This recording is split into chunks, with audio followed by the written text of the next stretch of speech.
Hi friends, ఈరోజు అయితే టమాటా గోంగూర curry చేస్తున్నాను. ఇంట్లో వెజిటేబుల్స్ ఏమీ లేనప్పుడు చాలా సింపుల్ అండ్ ఈజీగా అయిపోతుంది. ఈ రెసిపీ ఎంతమందికి తెలుసో నాకు తెలియదు.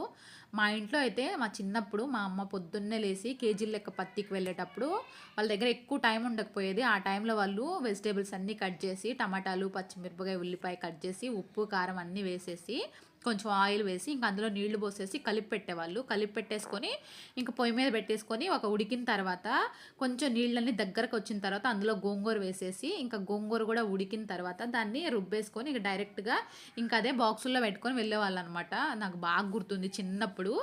ఇంకా నేనైతే ఇప్పుడు ఎందుకో సడన్గా గుర్తొచ్చి నాకు అది చేశాను. ఆ రెసిపీ చాలా బాగుంది. కర్రీ అయితే చాలా టేస్ట్ బాగుండిద్ది కర్రీ అసలు చెప్పాలంటే.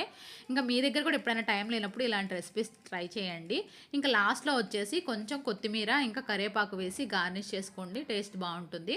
మీకు కనుక ఈ రెసిపీ నచ్చితే లైక్ చేయండి, షేర్ చేయండి, సబ్స్క్రైబ్ చేయండి. Thank you guys.